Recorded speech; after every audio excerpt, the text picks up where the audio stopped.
আজকে 4 আগস্ট রবিবার সকালবেলা, শ্রাবণ মাসের 19 তারিখ। শ্রাবণের পুণ্যার্থীরা তারকেশ্বরে বাবার মাথায় জল ঢালবে বলে যাচ্ছে। সামান্য বাঁক নিয়ে যেতেই এত অবস্থা খারাপ হয়ে যায়, এত দূর হেঁটে যাওয়া। আর এরা দেখুন বজরংবলী, কত বড় বড় সব শিব ঠাকুর, আদি নারীশ্বর, অর্ধনারীশ্বর যেটা বলে, এটা বানিয়েছে দেখুন কি সুন্দর। আবার বজরংবলী, গণেশ ঠাকুর, মা দুর্গা, অনেক কিছু বানিয়েছে। এই এত এত বড় বড় ভারী ভারী সব রিপ্রেজেন্টেটিভ বলা যেতে পারে ভগবানদের। এদেরকে নিয়ে যাওয়া, সত্যি ভগবান আছে, না হলে এই মনের শক্তি এরা পায় কোত্থেকে।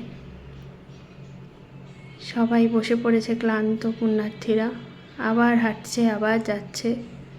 এদের দেখেও মনে একটা শক্তি আসে, যারা ভেঙে পড়ে তাদের আবার মাথা তুলে দাঁড়াবার জন্য।